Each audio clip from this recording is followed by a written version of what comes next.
Amen. And ito po ay sa Matthew chapter 25. At yan po pag-usapan po natin kwento ngayong tanghali pong ito.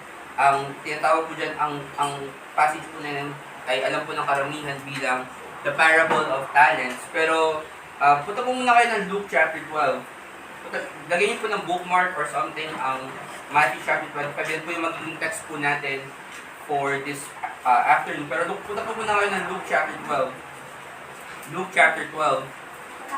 At may bagay na po akong gusto sa inyo ipakita sa Luke chapter 12. Kung saan ko po nakuha yung inspiration po para po sa sermon po na to. Okay? And sa Luke chapter 12, tingnan niyo po sa verse number 37. Luke 12 verse 37. Sabi po ng, "Blessed are those servants whom the Lord, when He cometh, shall find watching. Verily I say unto you, that He shall gird Himself, and make them to sit down to meat, and will come forth and serve them. And if He shall come in the second watch, and come in the third watch, and find them so, blessed are those servants. For this know, that if the good man of the house had known what hour the thief shall come, he would have watched, and not have suffered his house to be broken through. Be therefore ready also, for the Son of God, or for the Son of Man cometh at an hour when you think not." At kung tingnan niyo po yung concept, yung konteksto po nung sinasabi sa Luke chapter 12, makikita niyo po rito na ini-encourage po ng Panginoong Jesucristo ang kanyang mga apostol. Si Jesus Christ ay nagtuturo po sa kanyang mga tagasunod na sinasabi niya na kailangan maging handa kayo sa lahat ng panahon. Okay? Kasi ang sinasabi niya na kapag na pinagpala daw ang lingkod ng Diyos o ang lingkod na matatagpuan ng kanyang amo na nagbabantay. Sabi doon sa verse 37, "Blessed are those servants whom the Lord, when He cometh, shall find watching." Okay? At ito yung sa parabola kasi ang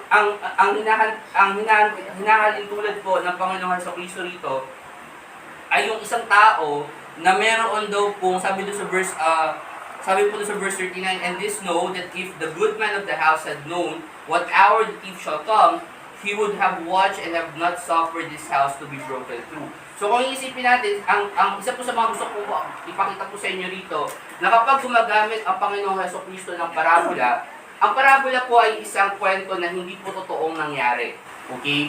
Pero isa po itong makatotohanan, kumbaga isa po itong batay po ito sa totoong senaryo sa mundo, para ituro po ang isang espiritual na katotohanan sa atin. Ginagamit po ng Panginoong Jesucristo ang isang pisikal na bagay para ituro po ang isang espiritual na katotohanan. Okay? At ang sinasabi po ng Panginoong Jesucristo rito, na kung tayo ay maglilingkod sa Panginoong Jesucristo, huwag daw po tayong maging patulog-tulog. Kumbaga tayo po ay maging alerto, sort of like para daw kung meron kang bahay, na kumbaga kung gano'n natin pinoprotektahan yung bahay natin, di ba, na huwag tayong mapasok, tama?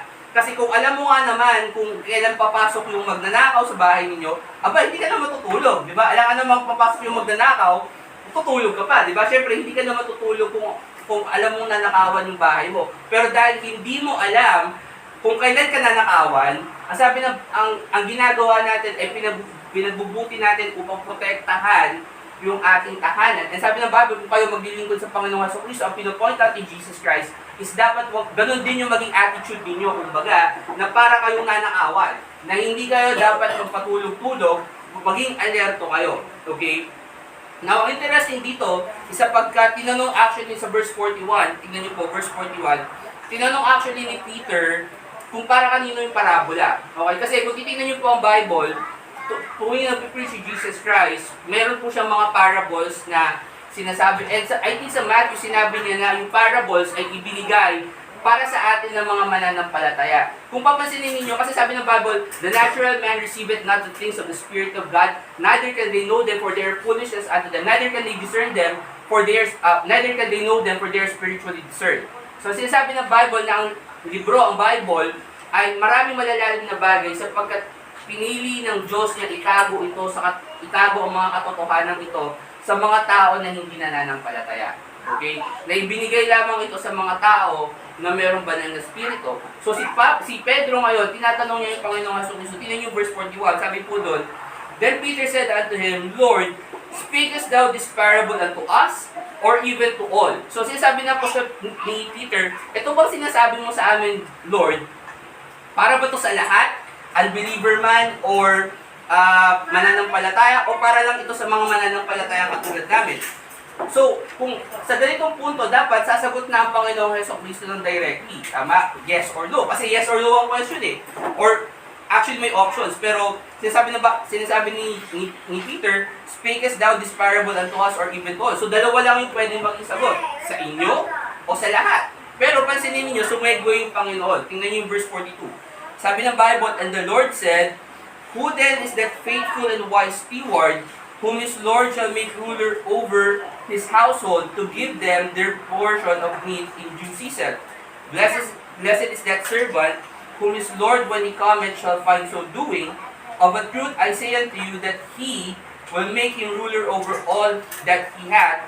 But and if that servant say unto in his heart, The Lord delayeth his coming, and shall begin to beat the manservant and the maidens, and to eat and drink and to be drunken, the Lord of that servant will come in a day when he looketh not for him, and at an hour when he is not aware, and will cut him asunder, and will appoint him his portion with the unbelievers.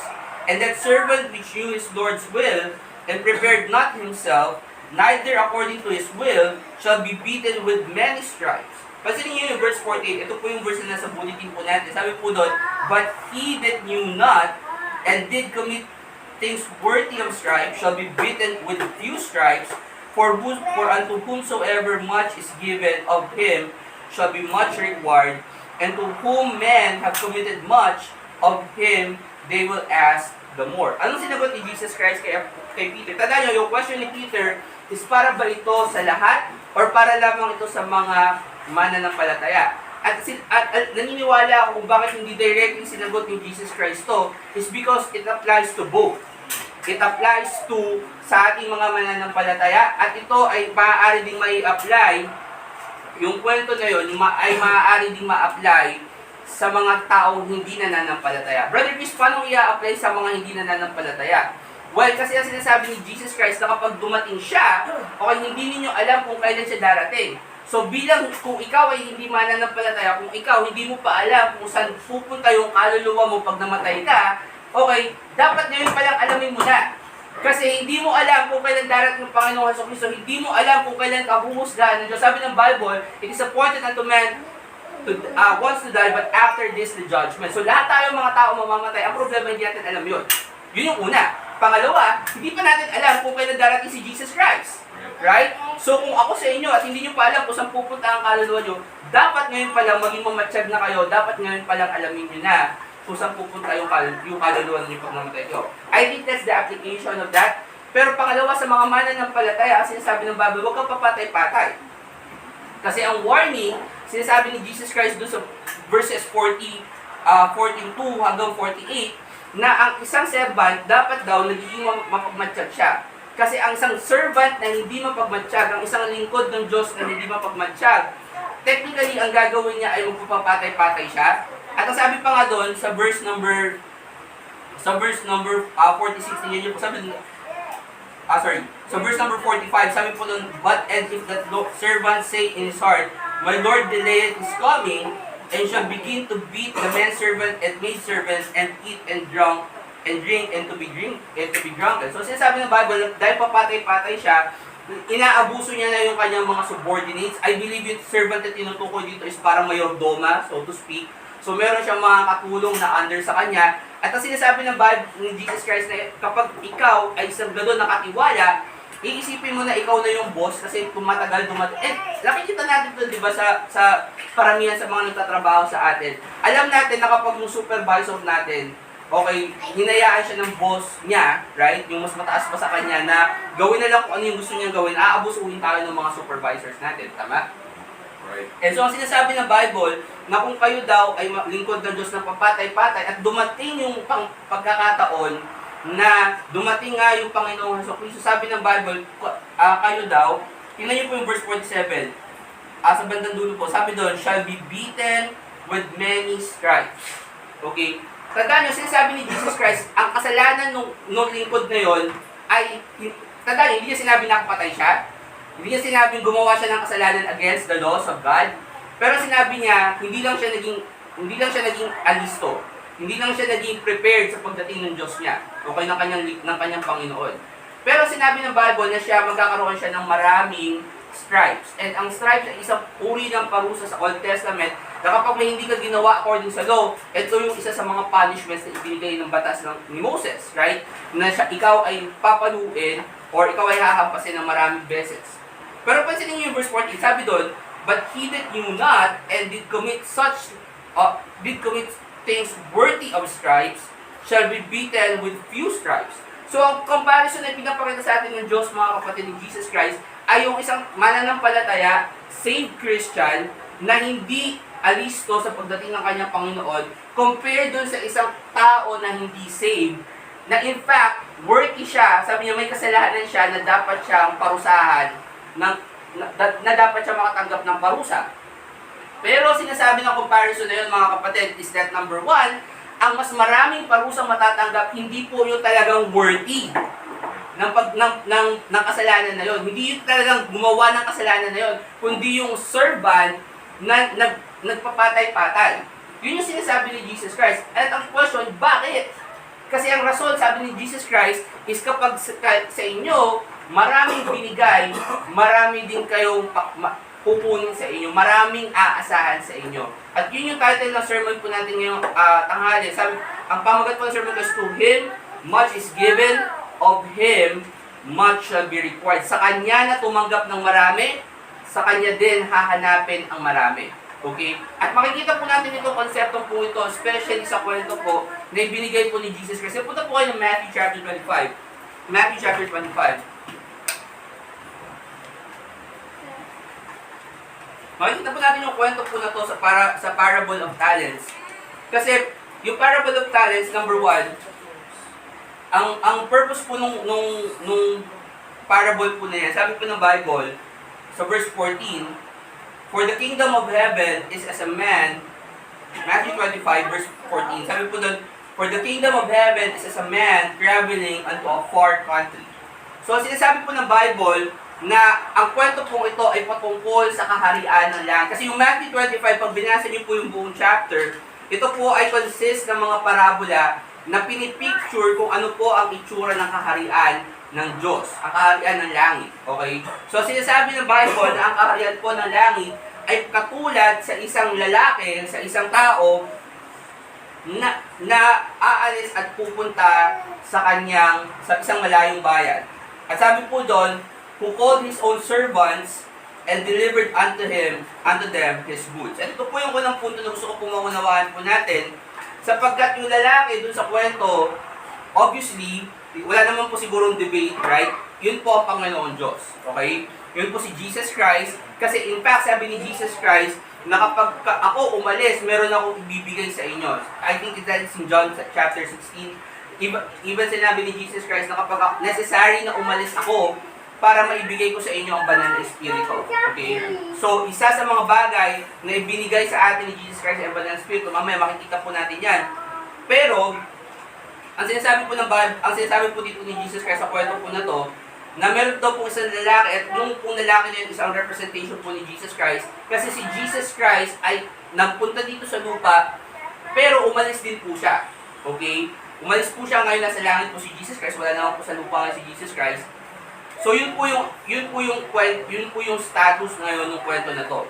And sabi ni Jesus Christ, doon po sa kwento, yung tao na pupunta po sa malayong lugar, tinawag niya yung kanyang mga lingkod and delivered unto them his goods. May binigay siyang mga bagay doon sa kanyang mga lingkod. At ang unang punto ko po na gusto ko makita po ninyo ngayong tanghali is meron pong provision ang Diyos po sa atin. The provision of God. Meron pong ibinigay na biyaya sa inyo, sa atin, ang Diyos. Mapasino man kayo.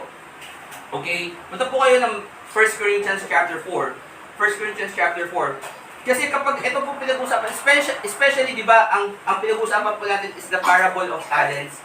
Now, to clarify, hindi po ito yung talento na marunong kang kumanta. I mean, in the context of the verse, right? Sa kwento, hindi po ibig sabihin na talent ay yung marunong kang kumanta, marunong kang sumayaw. Doon sa kwento, ang pinapatotohanan kong talent doon, pinapaukulan na talent doon, ay actually pera. Okay? Kasi yung talent po ay pera po during the Bible days. Okay? So yun po ay quantity ng pera. Pero kung isipin niyo, di ba, how ironic ngayon, 2024, na ginagamit natin yung word na talent para sa mga kakayahan na kaya nating gawin. Tama? Pero, at ang gusto ko po ipakita sa inyo, every time kasi minsan na nagpipreach ng mga ganitong klase ng sermon, iisipin agad ng mga tao, wala naman akong talent. Di ba? Okay, yun ang una nyo sasabihin eh. Brother Chris, wala naman akong talent. Wala akong kayang ibigay sa Diyos. Okay, simple tao lang ako. Hindi ako marunong mag-preach katulad mo. Hindi ako marunong mag-gitara. Hindi ako marunong mag-song lead. Hindi ako marunong... Wala akong kayang gawin para sa Diyos. Pero, ito sabihin ko sa iyo. Kaya unang point ko sa inyo, merong provision ang Diyos para sa atin. May ibinigay na bagay sa iyo ang Diyos. Kahit na ano pa yan. Okay? Kahit na ano pa yan, huwag mo sabihin sa akin, Brother Chris, wala naman ng talento. Meron. Okay? May binigay sa inyo ang Diyos. Tingnan niyo po yung 1 Corinthians chapter 4. Tingnan niyo po yung verse number 1. Sabi po doon, let a man so account of us as of the ministers of Christ and stewards of the mysteries of God. Moreover, it is required in stewards that a man be found faithful. So, sinasabi ng Bible na kung kayo ay magiging katiwala, tama, kung kayo ay magiging katiwala ng Diyos. Kasi ang pinag-uusapan po natin dito, una, yung relasyon ng master, yung man na umalis pupunta sa malayong lugar. Tapos sabi ng Bible, binigay niya yun doon sa servants. Kaya ang question, yung servant, ano ba dapat ang maging characteristic ng servant? Well, sabi ng Bible sa 1 Corinthians chapter 4 verse 2, na kung kayo ay magiging katiwala, dapat daw kayo ay faithful. Okay? Ngayon, Brother Chris, anong ibig sabihin ng faithful? Ito po yung 2 Timothy chapter 2. 2 Timothy chapter 2. Ngayon, yung word na faithful, maaaring marami pong ibig sabihin yan kapag tinignan niyo po sa dictionary. Okay? Isa po sa mga dictionary, synonyms, kumbaga, ng salitang faithful is yung word na trustworthy. Okay? And bigyan ko lang po kayo ng conscious disclaimer kasi I believe that every word of God is perfect. And I believe that it's good na sinabi ng Bible na ang steward ay faithful. Pero actually, kung in my opinion, outside of the Bible, magandang word yung sinasabi na trustworthy. Okay? Hindi ko sinasabing dapat natin ipalit yun doon sa 1 Corinthians chapter 4. Pero kung isipin niyo, mas madaling malaman yung meaning ng word na trustworthy. Bakit? Kasi nandun na yung word, yung ibig sabihin ng word, right? Trust, tapos worthy. So, ibig sabihin, kung ikaw ay magiging faithful, dapat you are worthy of the trust. Okay? Kasi hindi ibig sabihin po na pinagkabigyan ka ng isang bagay na karapat-dapat ka na doon sa bagay na yon. Okay? Hindi porket, alam niyo, hindi porket na may kotse ka, hindi ka naman marunong mag-drive, karapat-dapat ka na sa kotse na yon, right? Okay? Kasi kailangan patunayan mo ang sarili mo na karapat-dapat ka doon sa bagay na yon. Trust, worthy. You are worthy of that trust. Tama? Okay? At paano, Brother Chris, paano namin masasabi na kami ay worthy ng pagtitiwala ng bagay na ibinigay sa amin ng Diyos? Pansinin niyo po kung paano dinefine ng Bible ang word na faithful sa 2 Timothy chapter 2. Tingnan niyo po verse 1. Sabi po doon, thou therefore, my son, be strong in the grace that is in Christ Jesus, and the things that thou hast heard of me among many witnesses, the same commit thou to faithful men. So, sinasabi ni Apostol Pablo kay Timothy na ikaw, Timothy, ay maging malakas ka, maging matatag ka sa biyaya ng Diyos at humanap ka ng mga tao, ng mga mapagkakatiwalaang tao para, sabi niya, ibigay yung mga bagay na narinig mo galing sa akin.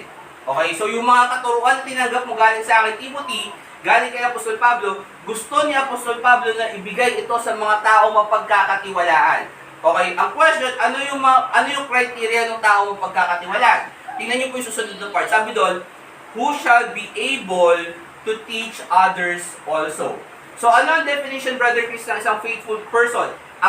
Ang characteristics na pinapakita sa atin ng Bible dito is kung ikaw ay faithful person, dapat meron kang ability or dapat meron kang desire na yung natanggap mo, ibigay mo din sa iba. Tama? Kasi sabi doon sa verse number 2, na kung ikaw tumanggap ng mga bagay na to, the same, yung mga bagay na ito, ibigay mo din sa mga mapagkakatiwalang tao na kaya ding ituro ito sa iba. Now, uulitin ko po, hindi ko po sinasabi na lahat po tayo ay may kakayahang magturo. Hindi ko po sinasabi na lahat tayo ay may pare-pareho kakayahan na kumanta or whatever. Okay, pero sinasabi ko po is kung kayo mapagkakatiwalaan, dapat ituring po ninyo na yung binigay sa inyo ng Diyos, number one, hindi lang para sa sarili ninyo, kundi para sa ibang tao. Kasi ang sinasabi ng Bible, na kung ikaw ang pagkakatiwalaan, hindi mo sasarilinin yung ibinigay sa'yo. Sabi ng Bible, yung bagay na ibinigay ko sa'yo, Timothy, yung mga bagay na tinuro ko sa'yo, kailangan ituro mo rin yan sa mga tao na mapagkakatiwalaan mo dahil ituturo din nila yan sa ibang tao, kaya po lalago yung tinuro po, hindi po siya basta-basta mamamatay. Tama? Kasi alam niyo po, ang failure ng isang simbahan, ang failure po ng isang organization, ang failure po ng isang tao is ipasa yung mga bagay na meron po sila. Ayaw nyo maniwala sa akin, basahin nyo po yung Book of Judges. Di ba? Kung titingnan po natin sa Book of Judges, yung generation po na yun na galing po kay Joshua, di ba? Napaka maka-Diyos po nila. Godly people po yung mga yon. Pero ano po ang nangyari po over the course of the Book of Judges?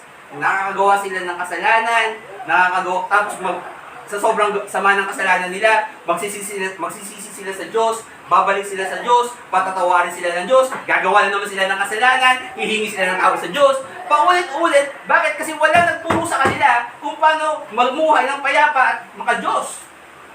At ang sinasabi ng Bible sa atin, na kung tayo ay magiging faithful, dapat kung anong bagay meron tayo ngayon, dapat ituro din natin ito sa mga susunod na generation. Dahil yun ay isa sa mga ebidensya na tayo po ay mapagkakatiwalaan. Punta ko yung Romans chapter 12. Romans chapter 12.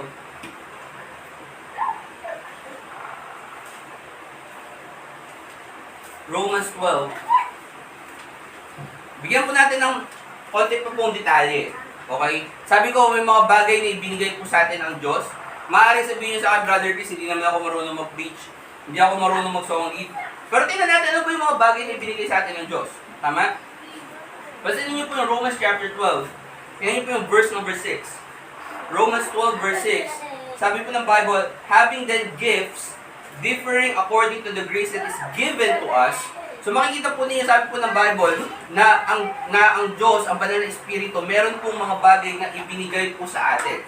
Hindi niya po sinabing binigay niya lang kay Paul, or binigay niya lang sa mga ilang tao. Sabi ng Bible, the grace that is given to us. Pansinin niyo yung enumeration. Sabi ng Bible, whether prophecy, yun po yung pagpapahayag ng salita po ng Diyos, pag-preach, so to speak. Sabi ng Bible, let us prophesy according to the proportion of faith. So, ibig sabihin sinasabi ng Bible na kung ikaw ay binigyan ng kapangyarihan o ng kakayahan na makapag-preach, dapat gamitin mo yon. Okay? At here's the thing, hindi ine-expect, mamaya titignan din po natin itong katotohanan na to, pero hindi po ine-expect ng Diyos na mag-preach ka na kasing galing ng mga nakikita mong preacher online. Okay? Like Pastor Anderson or Pastor Jimenez. Kasi alam niyo, dati nagkakaroon tayo ng problema. Eto, napansin ko po itong problema sa especially dito po sa Pilipinas, okay? Kasi karamihan po sa ating mga tao, or karamihan po sa mga kaibigan po natin, syempre familiar po sila dun sa tinatawag po na New IFB movement, or NIFB movement, okay? And, kung hindi nyo po alam yung New IFB, ito po ay samahan po ng mga, this is a non-formal, okay? Wala pong samahan, wala pong kontrata pinirman or whatever. Pero ito po ay samahan ng mga fellowship ng mga churches na hard preachers. Okay, at kung titignan niyo yung mga pastor around these churches, I would say, magaling sila. Okay? Magaling silang speaker and things like that. So ngayon, baka sila naging magaling, Brother Chris, kasi marami silang Bible na alam, maraming Bible contents yung preaching. So hindi siya patulad po ng preaching ng mga ibang mga Baptist churches na meron lang isang verse, tapos puro kwento or puro joke na, di ba? So, yun po actually yung nagpaganda dun sa preaching ng mga pastor po na ito. Okay? So, ngayon, okay, merong mga dating mga Baptist, right? Or Baptist pa naman sila kayo. Pero, meron mga kapatiran dati na galing sa ibang churches, right? Tapos, nagpipreach sila, right? Doon sa dating churches na yon, sa mga pinanggalingan nilang churches. Pero ngayon, kapag inibitahan mo sila, or pag biniro mo sila, mag-preach ka naman sa Verity, ganyan. Sabihin nila, ayoko, kakahiya eh. Okay, yun yung usual na nagiging reaction. Pero isipin nyo, nakakapag-preach sila dati sa mga lumang churches nila. Right? Nagagawa nila yung mga bagay na gusto nilang gawin dati, or nagagawa nila yung mga bagay na katulad ng pag-preach, pag-lead sa dating churches nila, pero sa Verity, sasabihin nila, iba naman sa Verity kasi ang bigat ng responsibilidad pag nakaharap ka sa parang kasi hindi, honestly, kapag nasa likod ka ng pulpito ng Verity, syempre mahirap pantayan yung katulad ng pagtuturo ni Pastor Stocky. Kasi si Pastor Stocky yun eh. Okay, mahirap pantayan yung pagtuturo ni Pastor Anderson, ni Pastor Jimenez, kasi sila yun, well-established na sila. And I myself, hindi ko nakikita yung sarili ko na kahit na after 10 years or whatever na mag-preach ako, ganun yung level ng pag-preach ko. Hindi ko mapapantayan yung kalidad ng kanilang pag-preach. Pero, at ang sinasabi ng Bible, kung ikaw mag-preach, huwag according sa kakayahan ng iba. Sabi ng Bible, pansinin nyo, according to the proportion of faith. So, kung ano yung ibinigay sa iyo pananampalataya, kung kaya mo siyang i-preach, kung sinasabi ng Bible na i-preach mo, kapag may opportunity ka, i-preach mo. Right? Huwag kang matatakot na, ay, yung hirap naman yun, kasi si Pastor Stocky yun din. Yeah, of course, syempre mahirap, pero kung ikaw gagabayan ka naman ng banal na spirito, di ba? Magagawa mo naman yun, right? Verse 7, for ministry, let us wait on our ministering, or he that preacheth on teaching, or he that exhorteth on exhortation. Pansinin niyo ito mga kapatid. Kasi ito po, gusto kong maunawaan po natin to na sinasabi ng Bible na ang exhortation ay isa pong regalo. Okay? Alam nyo, at siguro mapapansin niyo po ito, may mga tao po talaga na biniyayaan sa ganitong regalo. Okay? Kasi alam niyo po, ako, personally okay, gusto ko na po maunawaan niyo po to. Ako, hindi ko kino-consider yung sarili ko na merong gift of exhortation. Okay? Kasi ako, kapag ako iniwan mo dyan sa gilid, dyan lang ako sa gilid. Okay? So, kung ako kausapin mo, okay, kausapin mo ako. Pero, hindi ko rin mag-guarantee, okay? Kasi alam niyo yun, may tao na kapag kinausap mo siya, kapag may problema ka, kahit wala naman siyang sinabi, yung alam mo yung sinabi nila, kapatid, pinag-pray kita. Alam mo yung na-encourage, gumagaan yung loob mo. Tama? Yun ang tawag po doon, gift of exhortation. Okay? Kasi hindi po lahat ng tao ganun. May mga, ako kapag kinausap niyo po ako minsan, kapag sasabihin ko sa'yo, di gawa mo ng solusyon yan, ganyan, di ba? Minsan, madi-discourage ko pa kausap ako, honestly, okay? Okay? Sinasabi ko na sa inyo, bakit? Kasi hindi ko gift yun eh.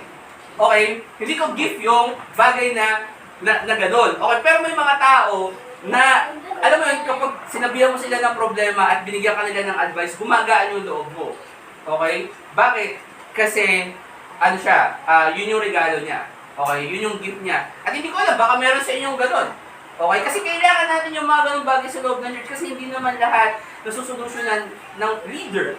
Lalo na si Pastor Stocky. Si Pastor Stocky nasa Pampanga, di ba? Okay, kami pinapadala lang kami dito. And sabi ko nga sa inyo, wala ako, sa akin, sa personal opinion ko, hindi ko gift yung exhortation. Right? Pero maaaring isa sa inyo may ganung klase ng gift ang paggamitin natin dito sa loob ng church. Tama? Ano pa sabi po ng Bible? He that giveth to him that he that giveth that him do it with simplicity, he that ruleth with diligence, he that showeth mercy with cheerfulness. Pansinin niyo yung mga nakalista po dito. Sinabi pa dyan na ikaw na kumakanta, ikaw na, alam mo yun, nag-lead ng song leading, ikaw na prophecy nandyan. Okay? Pero, yung mga considered natin na talents in the world, right? Kasulat ba dyan? Wala. Bakit? Kasi hindi naman po pinag-uusapan yung mga ganong klase ng talento. Ang importante, ang gusto ko maunawaan ninyo, na kahit na anong kakayahan, isipin ninyo kahit sabi doon, he that showeth mercy. Ikaw na maaawain. Okay? Kasi may mga tao, okay, maaawain sila. May mga tao naman, bahala ka sa buhay mo. Diba? Kasi gift po yun eh. Okay, yung ibinigay sa inyo ng Diyos, regalo po yun na dapat po natin gamitin. Yung personality po ninyo, okay, ay regalo pong ibinigay po sa inyo na dapat po natin gamitin. Okay, kaya huwag niyo po sasabihin sa akin, Brother Chris, wala naman ako ibibigay sa church. Hindi, meron. Magagamit po kayo ng church. Ito po kayo ng 2 Corinthians chapter 5. 2 Corinthians chapter 5.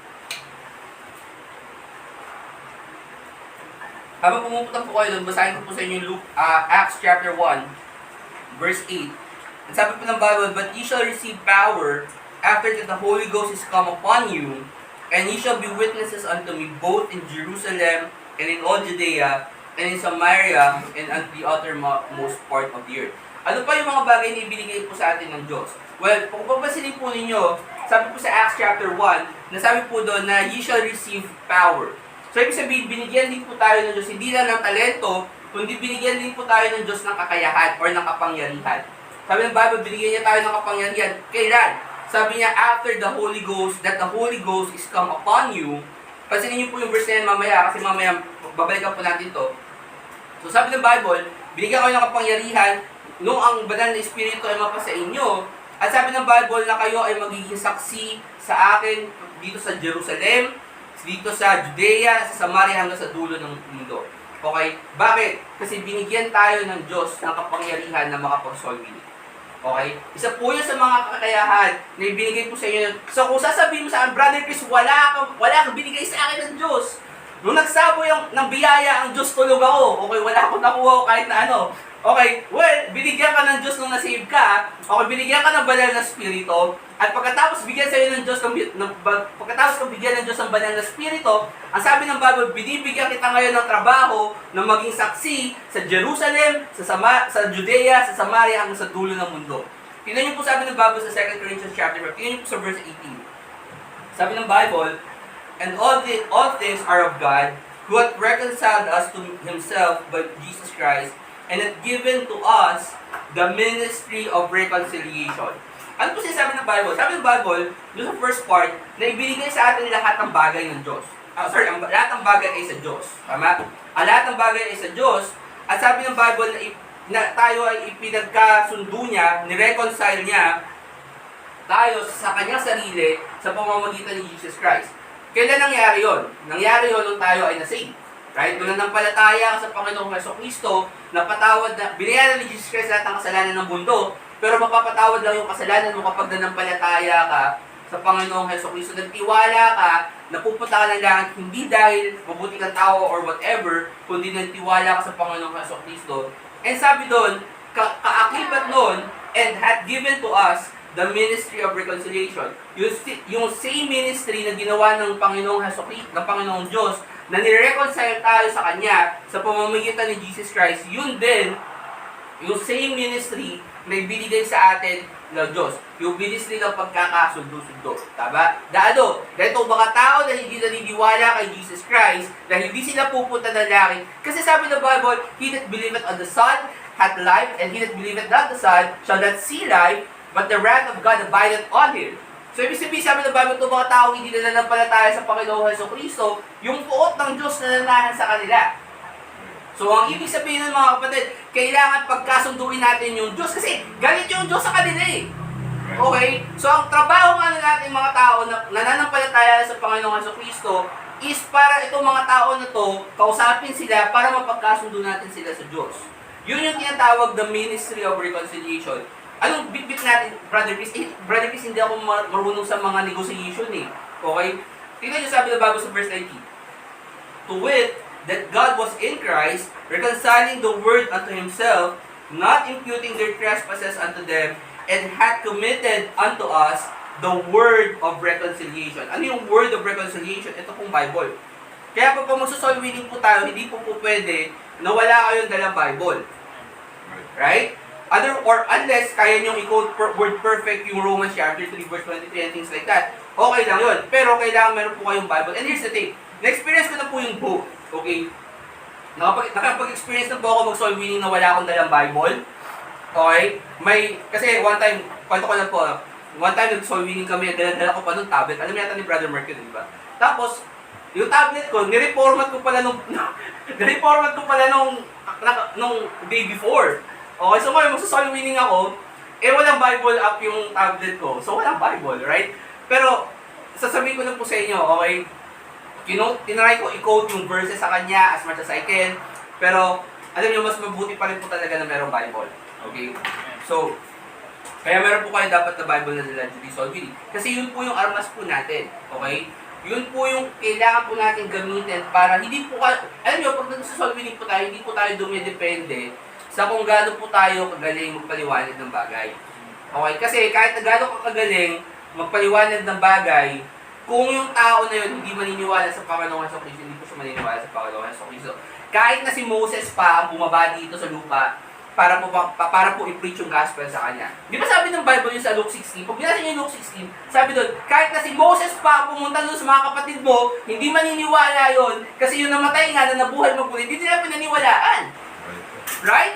So, kahit na gano'n ka pa kagaling, kung hindi sila maniniwala. Pero, ang trabaho natin, ipakita itong salita na to, okay, dalhin yung word of reconciliation at pagkasunduin po natin yung mga tao po na yun sa Panginoon. Ito po ng Revelation chapter 2.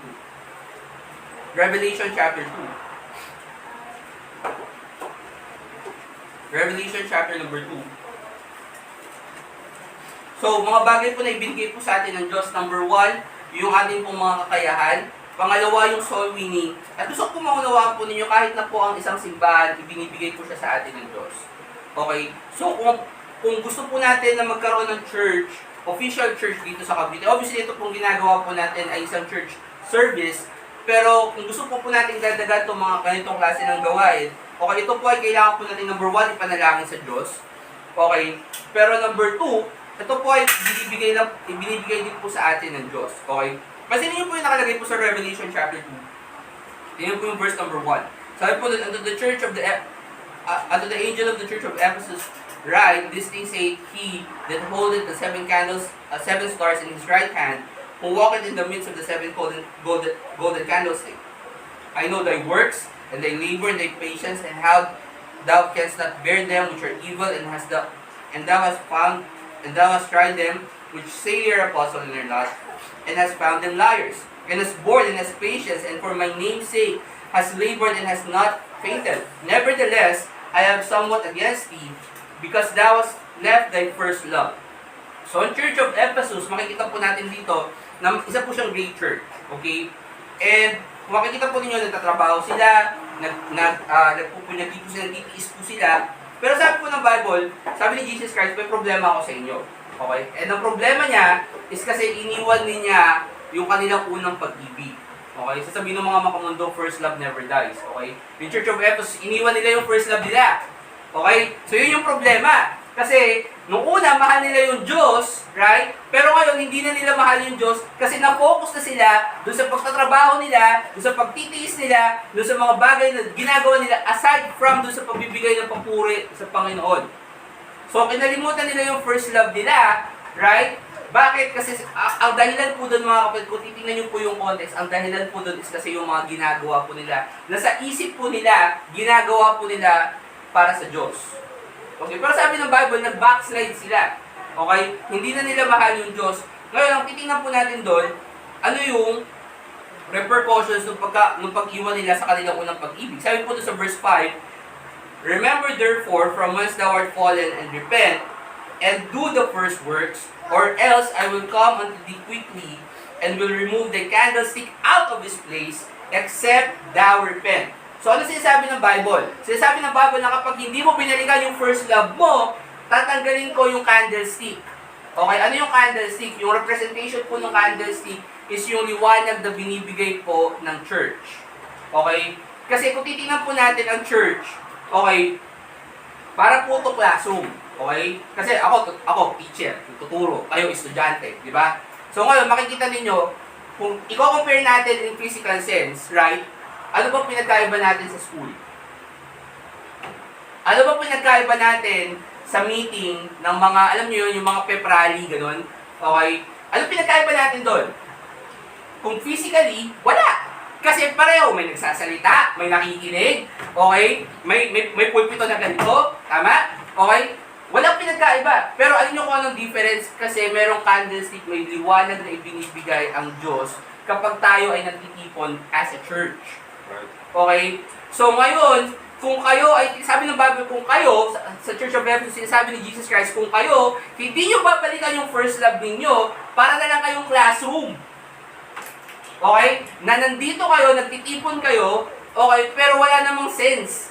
Okay, makikita nyo yung, alam nyo, pansinin nyo to, and I know alam nyo to, kasi galing tayo karamihan sa mga churches na walang soul winning.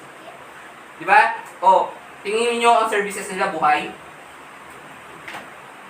Be honest, right? Kahit sabihin niya, oh, praise God! Hallelujah! What? Di ba kahit na jump for the Lord, kahit na ganong gawin nila ang pagpapasaya sa service nila, pag tinignan nyo yung preaching nila, patay pa rin. Kasi wala na yung candlestick eh. Wala na yung presensya ng Diyos sa kanila na kahit na ano pang gawin nila, lagyan pa nila yan ng liwanag, lagyan pa nila yan ng uso, okay, makiayon man sila sa kung ano yung gusto ng mundo. Wala nang kwenta yun. Right. Di ba, tingnan nyo yung mga pastor ngayon, t-shirt na lang yung suot.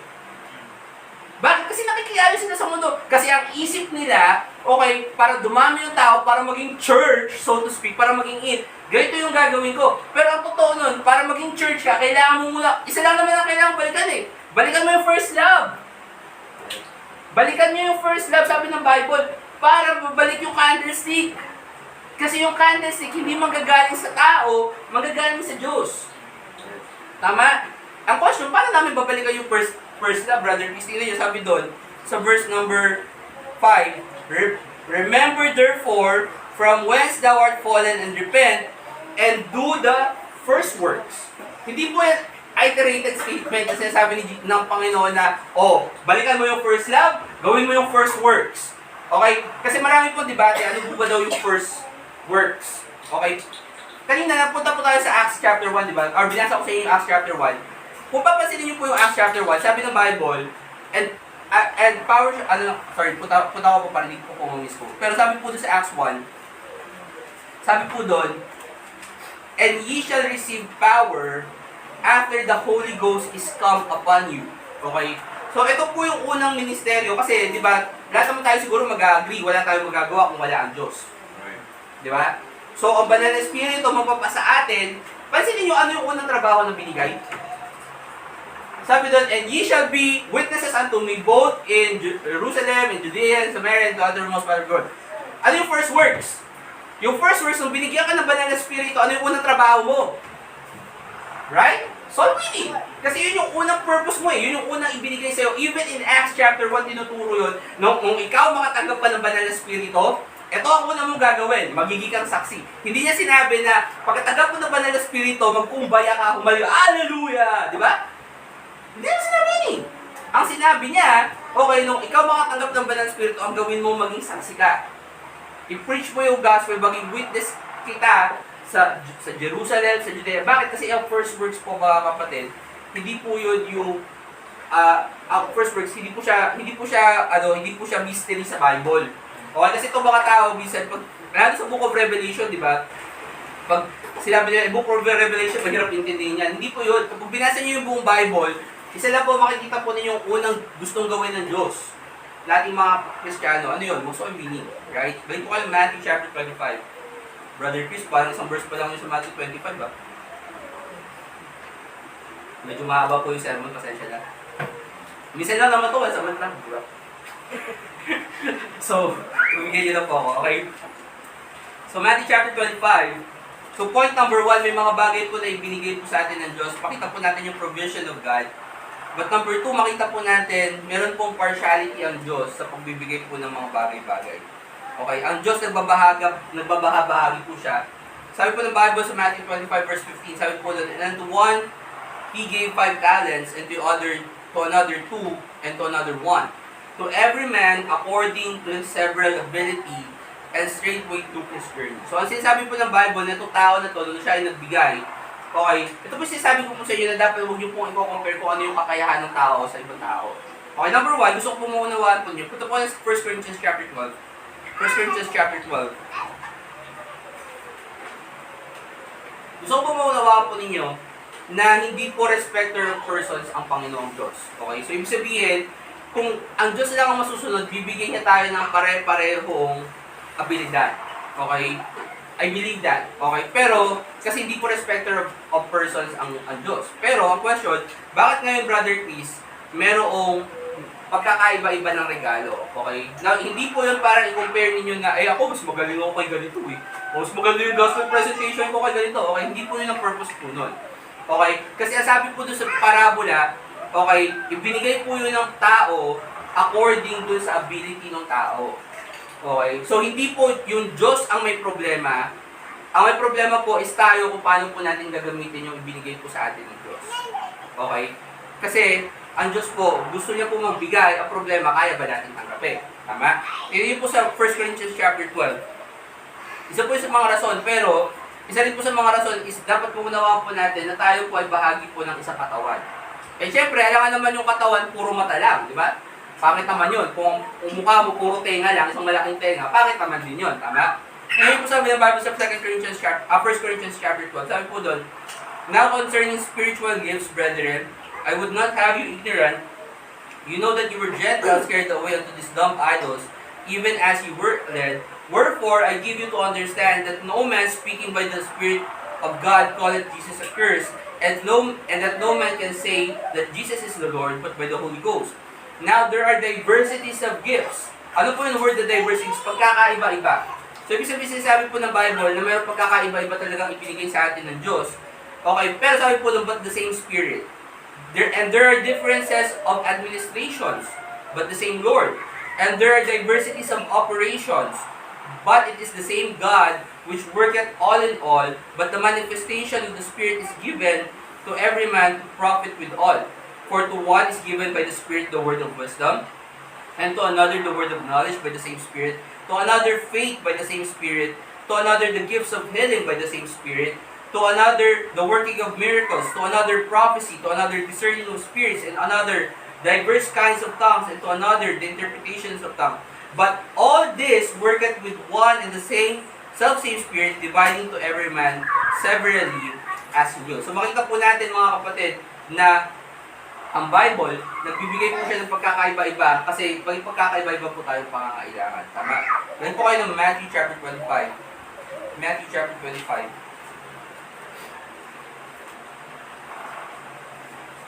Matthew chapter 25. So, una po makita po natin yung provision ng Diyos para po sa atin. The provision of God, may mga bagay na ibinigay po sa atin ang Diyos na dapat po natin gamitin. Yun nga lang, meron din po partiality ang Diyos na hindi po lahat ng bagay may pagkakapare-pareho. Pero ito po ay isang ayon sa kung ano yung kakayahan natin. Tama? And ultimately, actually, hindi naman natin kayang questionin ng Diyos kung bakit nga naman ganito yung sitwasyon. Tama? Pero, kung papansinin nyo rin po sa verse number 16, Matthew 25 verse 16, sabi po doon, he that receiveth the 5 talents went and traded with the same, and made them other 5 talents, and likewise he that receiveth 2, and likewise he that received 2, he also gained other 2. But he that had received 1 went and digged in the earth, and hid his Lord's money. Kung pansin po ninyo, no, doon sa kwento ng parabola, ito po isa po sa mga talagang alam na, yung kung isipin nyo lang po, parang napaka-idiot nung last servant. Kasi yung isa binigyan ng 5, yung isa binigyan ng 2, yung isa binigyan ng 1. Okay? And again, hindi po fault yun nung master, hindi po fault yun nung man, kasi sabi ng Bible, according to his ability. Right? So maaaring iniisip niya na mahina yung binigyan niya ng 1, kaya 1 lang yung binigay niya. Tama? Pero kung ako 1 lang, di ba parang challenge yun? Wala ka palang tiwala sa akin na papakitaan kita ngayon ng galing ko. Pero ang ginawa niya, wala eh. Tinago niya lang. Tama?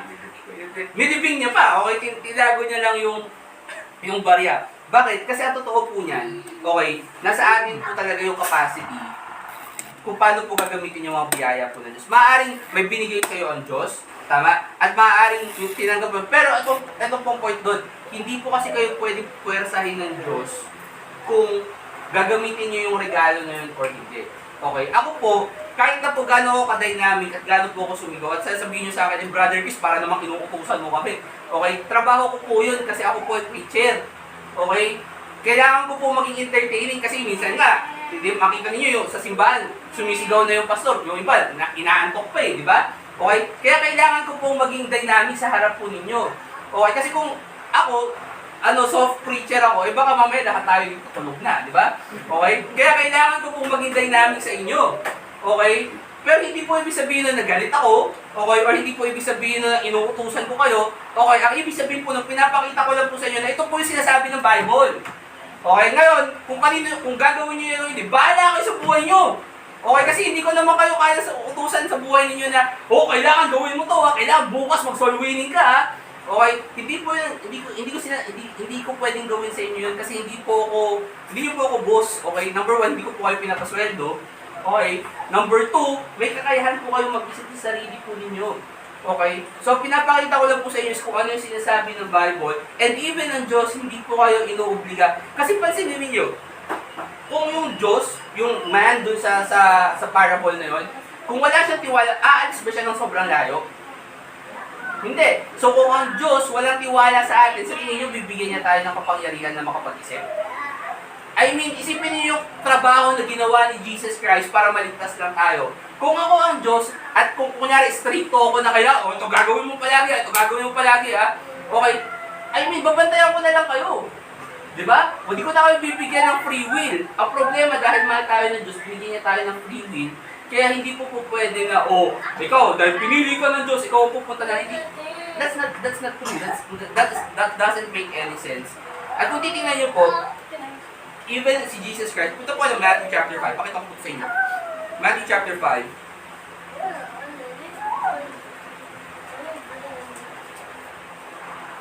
Even ang Panginoong Jesucristo, pag nagsasalita po siya, pag nagbibigay po siya ng instruction, hindi po yung parang, although syempre may mga times na nagbibigay siya ng command and things like that, pero kung siya po nagpe-preach, hindi po siya yung tipo ng preacher na, kailangan gawin nyo to, pag hindi mo to ginawa, pupunta ka ng impyerno. Pag hindi ka nagbigay sa akin, pupunta ka ng impyerno, di ba? Ganun yung ibang preacher, di ba? Okay? Pansinin niyo kung gaano ka-witty, kung gaano ka-intelligent yung wording ng Diyos, ng Panginoon Diyos, or ni Jesus Christ, kung paano niya tayo i-encourage na gawin yung mga bagay according sa free will natin. Yan yung Matthew chapter 5. Gumamit po siya ng example, ng real life example, para ipakita po ulit yung spiritual truth. Sabi po doon sa Matthew 5:13, "Ye are the salt of the earth, but if the salt have lost its savor, wherewith shall it be salted? It is henceforth good for nothing, but to be cast out and to be trodden under foot of men. Ye are the light of the world. A city that is set on a hill cannot be hid. Neither do men light a candle and put it under a bushel, but on a candlestick, and it giveth light unto all that are in the house. Let your light so shine before men, that they may see your good works and glorify your Father which is in heaven." Ang gusto ko pakita sa inyo dito, nang binigay pong object lesson ng Panginoon Jesucristo, dalawang bagay. Una, asin, tapos pangalawa, liwanag. Okay? Kasi sabi ng Bible, kayo ang asin ng mundo. Okay? Tapos kung hindi nyo gagamitin yung pagiging asin ninyo, ano pang silbi ninyo? Tama? Pero kung titingnan ninyo, yung asin, hindi naman talaga nawawalan ng lasa. Okay? In fact, pag tinignan nyo po sa internet, mawawalan lang, mapapanis lang yung asin kapag hindi siya purong asin. At least yun yung tinuro sa amin ng chemistry teacher namin, okay? So kung mali ako, sisihin nyo yung chemistry teacher ko. Okay, pero ang pinapakita ko po sa inyo, yung asin, hindi naman talaga siya nawawalan ng lasa. Okay? Hindi siya napapanis, kumbaga. Okay, so ngayon, ano pinapunta natin Jesus Christ? Nasa inyo yun eh. Kung kayo ba, magsisilbi kayong asin. Okay? And ano yung pangalawang bagay? Yung pangalawang bagay, yung liwanag. Kasi sabi ng Bible, wala nga namang tao na nagsindi ng kandila, tapos itatago niya. Doesn't make any sense, right? So sabi ng Bible, kayo, sinindihan kayo ng Diyos, so to speak, na-save kayo, okay, so to speak. So yun yung pagsisindi sa inyo ng Diyos, hindi kayo ilalagay lang ng Diyos sa ilalim. Ibig sabihin, isipin niyo, ang purpose niyo dito sa lupa ay para magbigay ng liwanag. Okay, kaya sabi ni Jesus Christ, kayo bahala, let your light so shine before men. Kasi nga, sinindihan ko na kayo. Ngayon, kung kayo nagtatago, it doesn't make any sense. Okay, kasi ang purpose ng ilaw, kaya siya inilawan, ay para magbigay ng ilaw. Kasi kailangan naman nagsindi ka ng kandila, tapos tinago mo, di ba? Para naman it doesn't make any sense. Balik po kayo ng Matthew 25. Again, ang paggamit po ng mga talentong ibinigay po sa inyo ng Diyos, nasa sa inyo po yan. Okay? Yung iba ginagamit, yung iba hindi.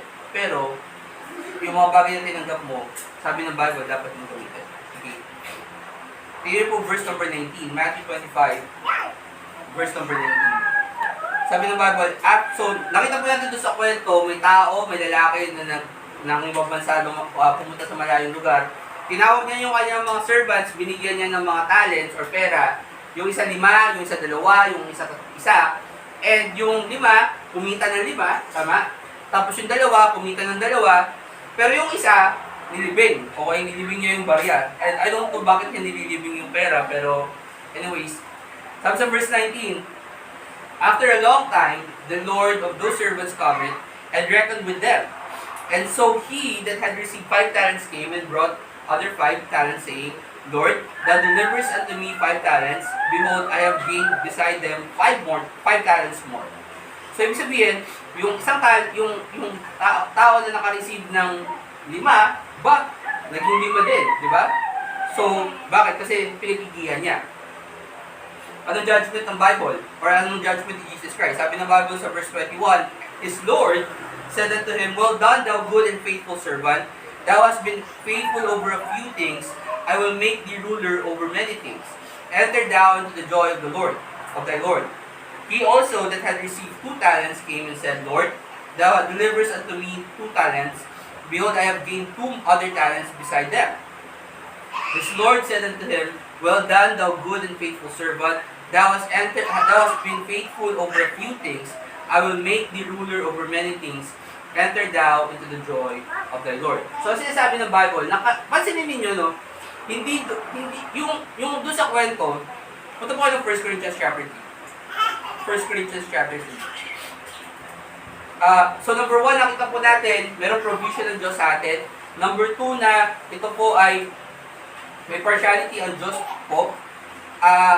May partiality ang Diyos para sa atin. Pangalawa, kailangan po natin gamitin, practice for God. Gamitin po natin yung regalo po binigay sa atin ng Diyos. Pero meron pong pronouncement na galing po sa Diyos. Meron pong judgment na ibibigay po sa atin base sa kung paano natin ginamit yung rewards na yung biyaya na ibinigay po sa atin ng Diyos. Kasi pansinin ninyo, yung 5, di ba, kumita ng 5 lang. Hindi sinabi specifically 10, right? Kasi sinabi, 5 lang. Yung 5, naging 5. Tapos compare ninyo dun sa 2 na ibinigay sa kanya na ang kinita, 2 lang. Kasi imagine ninyo, di ba? Kung ako, meron akong 2, tapos kumita pa yun ng 5. Tama? Pero ang sinasabi ng Bible, ang example na binibigay po sa atin ng Bible is yung 5, kumita ng 5, yung 2, kumita ng 2. Tapos pansinin ninyo, pareho po yung naging judgment sa kanila. Tama? Na sila ay, sabi ng Bible, faithful, the good and faithful servant, enter into the joy of the Lord. Right? Bakit? Kasi at the end of the day, yung mga bagay na ginawa po natin sa Panginoon, babayaran po siya sa atin. Okay? Sinabi ko na po ito sa inyo dati, sasabihin ko po ulit sa inyo, alam niyo po, hindi niyo po kailangan pag kayo po naglilingkod, okay, kapag kayo po naglilingkod sa Diyos, pag nagsisilbi po kayo sa Diyos, huwag niyo pong isipin na yung service po ninyo na ginagawa sa Diyos ay kabayaran para sa kaligtasan na ibinigay niya. Okay? Kasi maraming mga Kristiyano or maraming mga tao ang iniisip nila, pag naglilingkod sila sa Diyos, kaya nila ginagawa yun kasi kailangan nilang bayaran yung regalo ng kaligtasan na natanggap nila. Hindi po ganun yun. Okay? And even in some Baptist churches, ituturo nila, hindi ba kayo nahiya na niligtas kayo ng Diyos tapos hindi kayo maglilingkod sa Diyos? Okay? Hindi po yun ang point ng paglilingkod ninyo sa Diyos. Okay? Ang paglilingkod niyo po sa Diyos, ang point po nun ay para po bigyan kayo ng rewards. Okay? Kasi kaya po may reward system ang Diyos. Kasi yung trabaho, pinagtatrabaho niyo po dito sa lupa, hindi po libre yun. Okay? Yung ginagawa po natin soul winning, yung ginagawa po natin preaching at tuturo ng katotohanan ng Bible, hindi po libre yun. May bayad po yun. Okay? Ngayon, ang sisingilin natin doon, hindi po yung kinausap natin katulad ng mga Pentecostal, okay? Nag-preach ako sa'yo ng gospel, bigyan mo ako pera, okay? Hindi po yung nasisingilin natin. Kasi yung serbisyo po natin na sa Diyos, siya po yung magbabayad sa atin. Di ba? Okay, ang question, kailan natin makukuha yung bayad, Brother Chris? Okay? So na po yung 1 Corinthians chapter 3, yun yung sa verse number 9. Sabi po doon, For we are laborers together with God, ye are God's husbandry, ye are God's building. According to the grace of God, which is given unto me, as a wise master builder, I have laid the foundation, and another builded thereon. But let every man take heed how he build thereupon. For other foundation can no man lay than that is laid, which is Jesus Christ. Now if any man build upon this foundation, gold, silver, precious stones, wood, hay, stubble, let every man's work shall be made manifest on the day shall declare it, because it shall be revealed by fire, and the fire shall try every man's work of what sort it is. If any man's work abide, which he hath built thereupon, he shall receive a reward. If any man's work shall be burned, he shall suffer loss, but he himself shall be saved, yet so as by fire. So, sinasabi po ng Bible. Sinasabi po ng Bible, kapag kayo gumagawa, nagtatayo, sabi po doon, binibigay po kayo para na ang sample ng pagtatayo ng building. Sabi niya, yung foundation ay si Jesus Christ. Okay? So, ano yun? Yun yung salvation. Kasi nung tinanggap po si Jesus Christ, meron kang salvation. Okay? Ngayon, kung depende na sa'yo, sabi ng Bible, sabi ni Apostol Pablo, depende na sa'yo ngayon kung ano yung ipapatong mo doon. Kasi yung foundation na kay Jesus Christ, di ba? Pero sabi niya, maging maingat kayo kung ano man yung ilalagay ninyo doon sa ibabaw. Kasi, yung trabaho natin dito sa lupa, po pwedeng gold, po pwedeng silver, pwedeng precious stone, po pwedeng din namang wood, hay, stubble. Okay? Ano ibig sabihin nun, Brother Chris? May mga bagay kayong ginagawa dito sa lupa na walang kwenta eternally. Pero kailangan yung gawin. Okay? Example, magtrabaho kayo. Okay? Yung pagtatrabaho, okay, although syempre sinabi ng Bible na servants, obey your master, the Lord, and things like, obey your masters in the flesh and things like that. Okay? Obviously, I believe there are certain, golden rewards na matatanggap kayo kapag sumusunod kayo sa boss ninyo, specifically. Pero let's face it, yung pagtatrabaho po ninyo, ginagawa niyo po yun para kumita kayo ng pera. Okay? Para may pangkain kayo and things like that. So usually yun po ay wood, hay, stubble. Okay? Ibig sabihin, wala po siyang eternal value. Kasi hindi nyo naman po madadala yung trabaho ninyo sa lupa, ay sa langit. Tama? Okay? May nakita akong mga puntod na namatay sila, tawag na sa sarili na architect, so and so. Pero nasa hukay na sila. Pagdating nila sa langit or sa impyerno, wala na yung architect nila eh. Okay? Hindi sila architect so and so, or engineer so and so, okay? Or attorney so and so. Although, syempre sa lapida pwede mo ilagay yan. Okay, yung sinasabi ko. Pero, hanggang doon lang yun eh. Okay? Sabihin yung trabaho ninyo, wala na siyang eternal value. Okay? So, it's either wood, hay, or stubble. Pero may mga bagay kayong ginagawa, or supposed to be, may mga bagay kayong dapat na ginagawa of eternal value. Ano yun? Pag-attend ng church. Pag-i-encourage ng kapatiran. Okay? Paglabas at pagpapahayag ng salita ng Diyos. Yung mga bagay na inilalaan ninyo sa Diyos, sabi ng Bible, gold, silver, or precious stones yun. Okay? At pagdating ng panahon, meron tayong tinatawag na judgment seat of Christ, kung saan, ang tayong mga tao, kumbaga sort of like picturing, itatapon natin lahat kung ginawa natin dito sa lupa sa isang apoy. Okay? So kapag tinapon mo ang gold, silver, at precious stones sa apoy, ang lalabas ay gold, silver, precious stones. Tama? Kasi hindi siya masusunog eh. Diba? In fact, kung titingnan mo yung proseso para makakuha ka ng gold, silver, and precious stones, kailangan mo siya ilagay sa apoy. Right? Okay? Pero kapag yung kahoy, yung hay, yung dayami, so to speak, tama, inilagay mo sa apoy, ano mangyari? Masusunog. Yung kahoy, okay? Yung dayami, okay? Hindi yung nagtapon, okay? Kasi marami mga tao, kaya ko kinaklarify, kasi marami mga tao iniisip nila, even Catholics, tinuturo nila na yung masusunog daw, yung tao. Okay? Hindi po yung tao ang masusunog. Ang masusunog is yung tinapon mo na kahoy, na dayami, okay? Kasi it makes sense in reality na kapag tinapon mo yung mga bagay na yun, masusunog sila. Okay? At ang sabi ng Bible na ang biyaya na bibigay sa'yo, ang ganun pa lang ibibigay sa'yo, is ayon doon sa mga ginawa mo with eternal value. Okay? So, nasa sa inyo yun, tama? Pero tandaan nyo, tatanggap pa rin kayo whether ano man yung kung ano man yung natira dun sa ginawa ninyo, yung mga precious stones na yun, meron siyang reward. Tama? Bakit? Kasi may judgment ang Diyos sa ating mga saved people. Ito po yung balik po yung Matthew 25.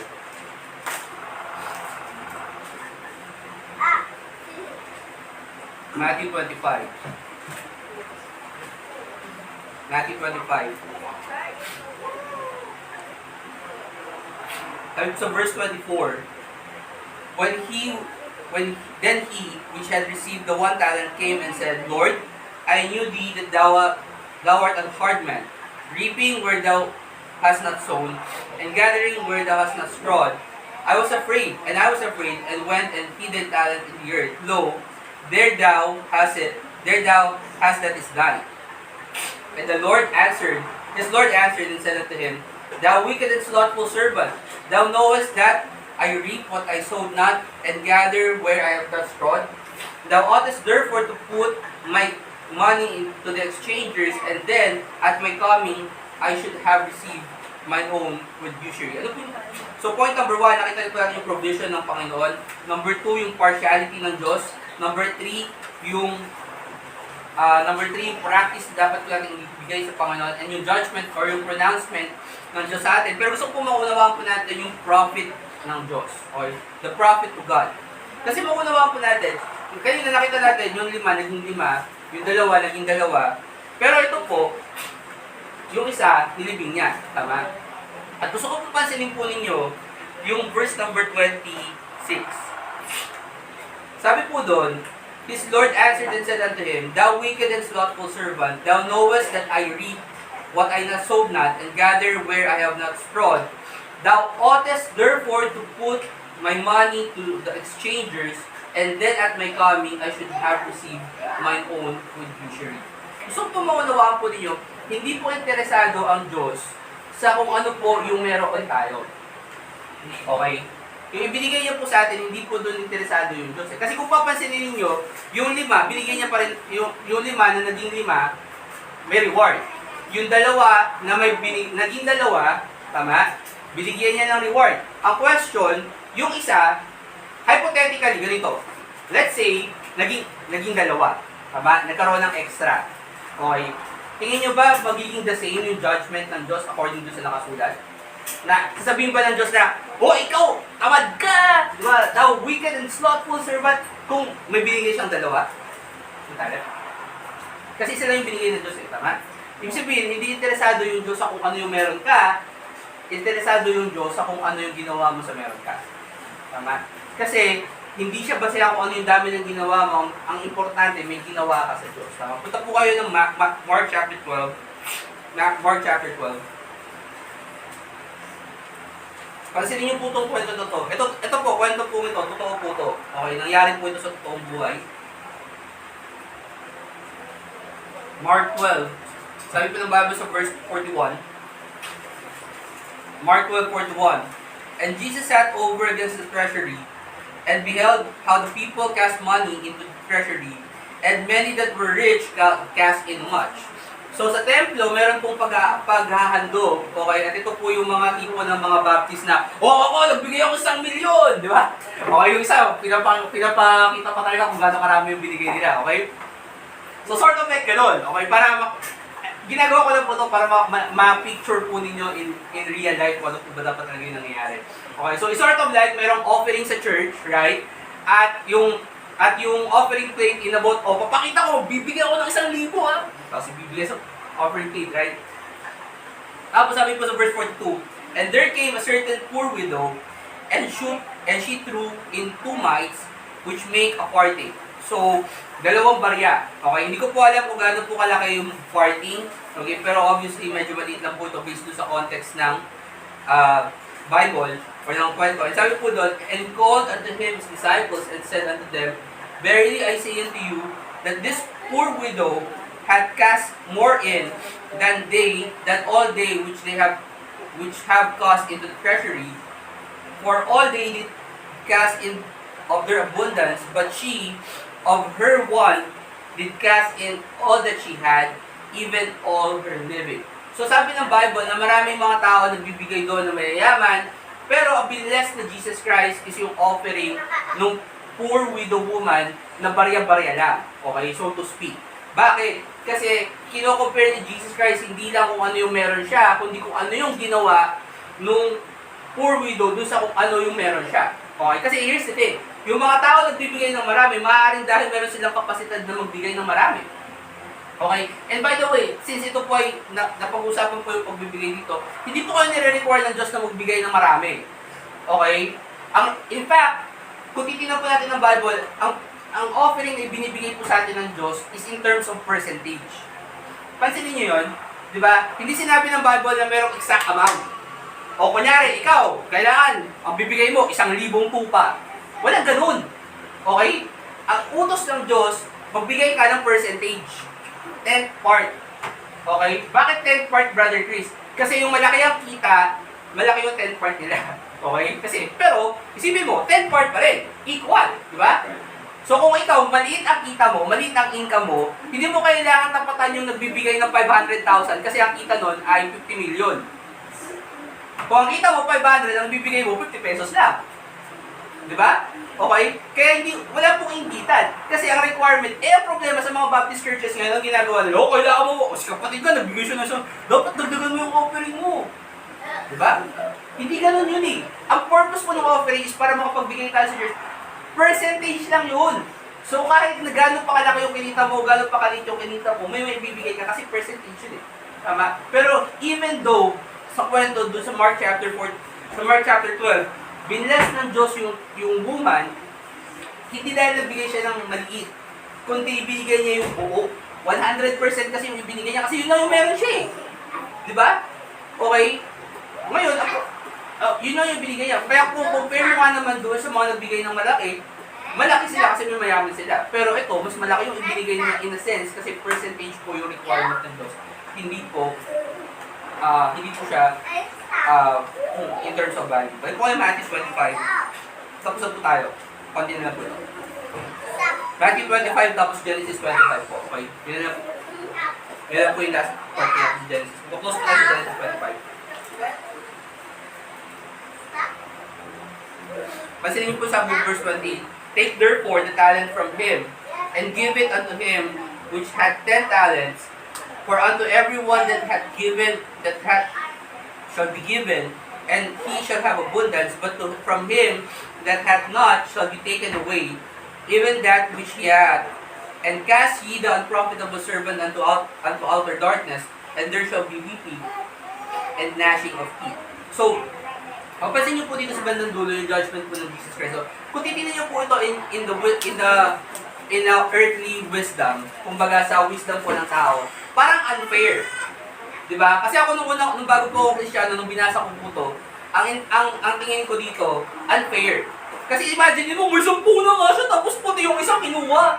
Tapos ibinigay pa dun sa nakasampu. 'Di ba? Dapat binigay na lang dun sa nakalima. 'Di ba? Or sa may 4, right?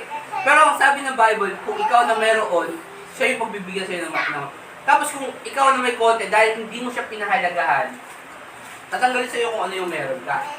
Okay? And kung titingnan natin, yun po kasi yung requirement po sa atin ng Bible, na kung ano man ang meron tayo, okay, kailangan natin gamitin yun. Kasi kung hindi, tatanggalin po siya sa atin ng Diyos, kahit na konti lang yun. Okay? Tingnan nyo, and kung titingnan nyo po yung verse 30, gusto ko lang po tingnan nyo, bigyan lang ng konting oras yung paliwanag po sa verse 30. Kasi, baka isipin nyo po, yung unprofitable servant po dyan, unsaved. Nawala yung salvation pala. Okay? Kasi kung titingnan nyo po, and cast ye the unprofitable servant unto the outer darkness, there shall be weeping and gnashing of teeth. Brother Chris, yung servant po ba dyan ay saved, unsaved, or nawala yung kaligtasan niya. Okay? I believe na yung yung servant doon is unsaved. Okay? Hindi siya saved. Okay? Servant ni Jesus Christ eh. Well, even si Nebuchadnezzar, right? Nung siya ay hindi pa saved, tinawag siyang servant of God. Okay? Si Cyrus, na I believe ay hindi saved, tinawag siya na servant of God sa Isaiah. Okay? So, hindi po lahat ng servant of God ay saved. Okay, and I believe na yung 1 talent na pinapatungkulan po dito sa kwento po na to, okay, yun po yung talent ng salvation, yung kaalaman niya para maligtas. Okay, nabinigyan siya ng Diyos ng oportunidad na maligtas, pero tinago niya yun, hindi niya ginamit, so to speak, yung pagkakataon. Kaya nung kinuha sa kanya yung salvation, pagkakataon na ba-save, siya ay napunta sa apoy. Okay, nasulog siya. So basically, yung servant po na yun, tingin ko po doon, hindi po talaga siya saved. Okay, pero punta po kayo Genesis chapter 25.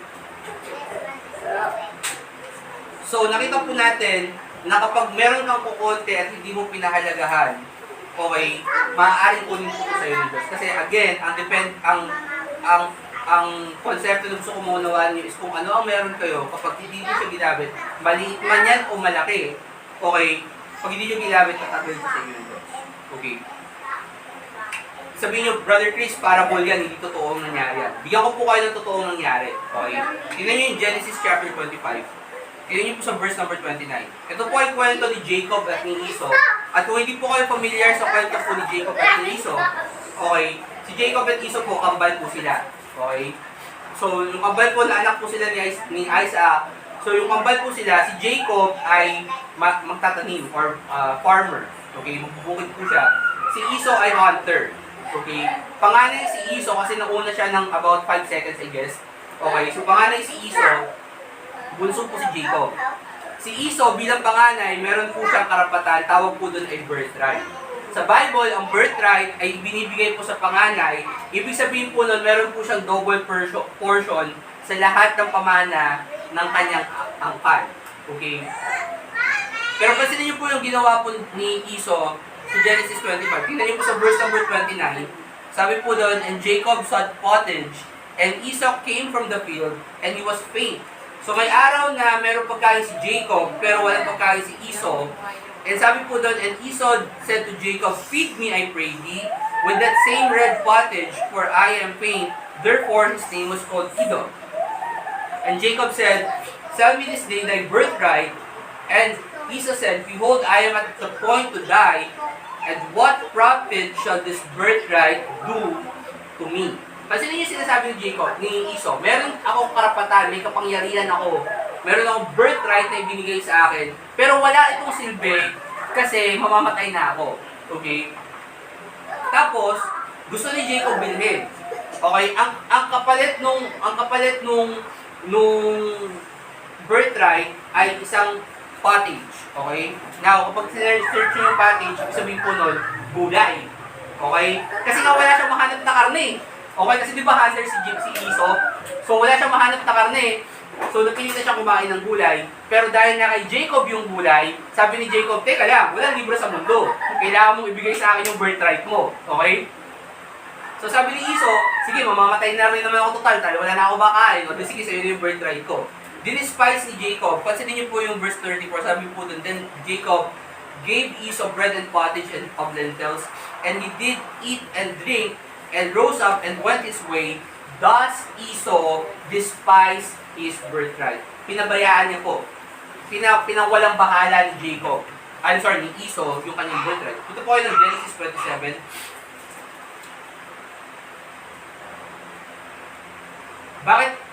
Bakit pinabayaan ni Esau? Kasi hindi po siya naniniwala. Tingin niya walang kwenta yung birthright niya. Okay? Tingin niya na, birthright lang naman yan eh. Diba? Sort of like, parang may Christian, teka lang, ang liit naman ng church ninyo eh. Okay? Or sort of like, teka lang naman eh, konti lang naman kayo, or whatever. Okay? Pero, or sort of like a Christian, na sa tingin niya, kung konti lang yung kaya niyang iambag sa buhay, sa pananampalataya niya. Okay? Yung kaya niyang gawin, konti lang naman eh. Wala namang kwento yung ginagawa ko. Okay? Sort of like that Christian. Okay? Kasi alam niyo tayo bilang di ba bilang mga anak ng Diyos, meron tayong birthright eh. Nakita na natin kanina, merong reward na nag-aabang po sa atin. Hindi nga lang dito sa lupa, okay, kundi nag-aabang sa langit. Tama? Pag tayo po ay nagkita ng Diyos. Pero ano nangyari kay Esau? Dinispise niya yung birthright niya para sa isang bowl ng, isang bowl ng gulay. So ngayon, nung oras na ng pagpapamana, tama, ni Isaac, sa Genesis chapter 27, pansinin niyo po, verse 34. So, ang nangyari, kung titignan niyo po yung kwento na yon, tinulungan ng nanay ni Esau at ni Jacob, si Jacob, para makuha yung mana. Tama? Kasi kung babasahin niyo yung Genesis chapter 27, wala po tayong oras para puntahin po yun, masyado lang pumaba yung sermon. Pero kung titignan niyo po yun, gusto na pong i-bless ni Isaac si Esau para pamanahan siya. Okay? Pero sabi niya, kailangan mo muna akong ipaghanda ng karne. Gusto ko muna ng beef steak. Okay? Again, sinasabi ko lang po yun kasi gusto ko pumukunawa po ninyo yung konteksto ng Bible. Pero sabi ni Jacob, ni Isaac kay Esau, gusto ko ng beef steak. Mag-hunting ka, okay, tapos pagluto mo ako, para pagkakain ko, nabusog ako, i-bless kita, sa'yo na yung pamana. Okay?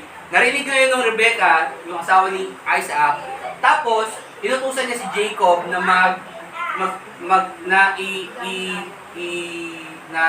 gayahin si Esau sa gusti para makuha yung mana. Tama? Pansinin niyo yung verse 34, sabi po doon, and when Esau heard the words of his father. Kasi nakuha ni Jacob eventually nakuha ni Jacob yung blessing. Tama? And when Esau heard the words of his father, he cried with a great and exceeding bitter cry, and said unto his father, Bless me, even me also my father. And he said, Thy brother came with subtlety, and had taken away thy blessing. And he said, ibig sabihin po nito si Esau, sabihin po ni Esau, Is not he rightly named Jacob? For he had supplanted me these 2 times. He took away my birthright, and behold, now he had taken away my blessing. And he said, Hast thou not reserved a blessing for me? Ano gusto ko maunawaan ninyo mga kapatid? Si Esau, dinispice niya yung birthright, hindi niya alam nandun yung blessing. Okay, hindi ko sinasabing tama yung ginawa ni Jacob. Okay? Pero naniniwala ako na isa sa mga dahilan kung bakit hinayaan ng Diyos na mangyari yung ginawa ni Jacob is kasi, number 1, dinispice ni Esau yung birthright. Kasi hindi alam ni Esau na yung birthright may blessing. So, nung binenta niya yung birthright, di ba? Ang nangyari ngayon, gusto niya ibenta yung birthright pero gusto niya rin yung blessing. Hindi pwede yun. Di ba? Kasi ang birthright, nandun kasama yung blessing. Okay? So ngayon, ano gusto ko maunawaan ninyo? Well, ito gusto ko maunawaan ninyo. Meron tayong birthright. Meron tayong opportunity ngayon, mga kapatid, sa mundong ito na makapaglingkod sa Diyos. Meron tayong opportunity, especially dito sa Cavite, na magkaroon ng great church. And when I say great church, yung ibig sabihin po nun, yung church na hindi dahil ako yung pastor, ako yung nag-deliver, whatever, okay, kundi ito, isa pong great church na makakasigurado po kayo na ang ituturo ay galing po dito sa Bible. Okay? Na hindi po gawa-gawa lang or something like that. At ito po gusto ko maunawaan po ninyo. Kung i-despise po ninyo yung birthright, right? In a sense na, kasi every once a month lang naman yung service kasi konti lang naman kami. Kasi hindi naman laging nagsusol winning or whatever. O kung i-despise niyo po yun, baka ma-miss po ninyo yung blessing. Kasi yung birthright, nandun po yung blessing. Yung blessing nasa birthright. So kung i-despise niyo yung birthright, baka mawala po yung blessing. Okay, baka mawala po yung opportunity natin na magkaroon ng great church dito sa Cavite. Kasi nga po, dinidespise po natin. Hindi ko sinasabing ginagawa natin. Wino-warningan ko lang kayo na baka dumating sa punto na tayo, nagdi-despise na tayo ng birthright, ng biyaya na ibinigay sa atin ng Diyos. Kasi tandaan ninyo, kung sa atin ibinigay ito, required po sa atin na yung mas marami.